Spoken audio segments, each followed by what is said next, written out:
Hey, it's Bill with St. Pierre Woodworking. This week we're doing an oak desk with a white oak slab, waterfall edge, and a metal leg. The customer actually picked this slab out because he liked the shape of it, and he wanted to be able to have that curve where he was going to sit and then have the mouse on the right-hand side of him where it sort of came out. So we put it on the wood whiz, got it all flattened up, got it sanded on the wood whiz, ready for epoxy. Brought it into the shop. Basically, it's a pretty simple thing here. We're just cutting the leg off at about 30 inches. We'll then cut the leg on the table saw because the table saw will obviously go up to 30 inches, but the tabletop is about 64 inches. So we're just gonna basically take the skill saw and cut our 45 on that. We'll do the leg on the table saw, which just makes it that much cleaner and a little bit safer. Once we get the leg all ready to go, we'll get that 45. So gluing these edges up, you need some sort of a biscuit or domino machine. A biscuit basically is the shape of a biscuit, or sort of an oval shaped piece of wood. A domino is basically the shape of a domino, and there's a machine that makes that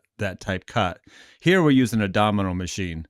So we're basically getting the dominoes in there and getting this thing ready to glue up. Just putting the glue on now, getting the biscuits in there. Trying to hold the glue back from the inside edge a little bit so I don't have so much squeeze out, but it always has some, no matter what. Getting it all clamped up, make sure it's square. We'll let that set for the night, and then we're just going to move on to the legs. Now, I started putting these wooden feet in the legs several years ago. I just thought it was a cool contrast. We'll cut the block out of the same piece of wood that the top is. That way they match. Just getting this thing cut to size, sanding the edges, getting them cleaned up, and they basically will just slide right up into the metal tubing. We're using a 2x3 tubing on this build, and it's as simple as just drilling some holes on the side, adding a couple black screws, and the feet stay in there. We're going to go ahead and sand the feet while they're in the metal. We don't mind the metal getting sanded, and it gives it that shiny look. It just kind of makes it more industrial, and the metal's getting a lacquer finish over it as well. So we'll just get those little contours kind of sanded out, brighten up the metal a little bit, and it's just kind of a cool flow, the way it flows back into the industrial look on the metal. Finishing up sanding, always going down to 150 on our finish sanders if we're using a lacquer.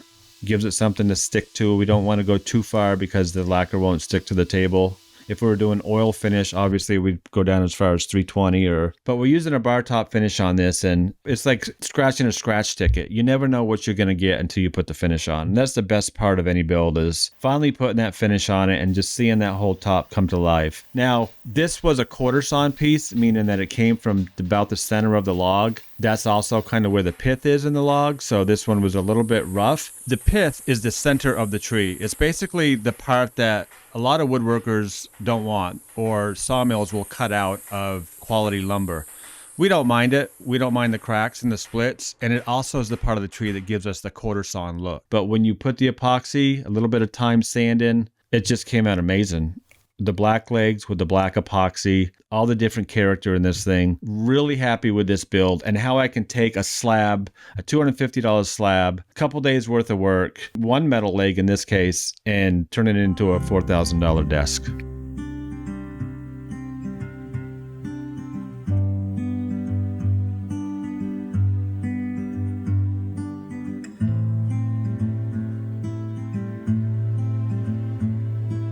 This was a fun project, but this next one takes things to a whole new level. Check it out.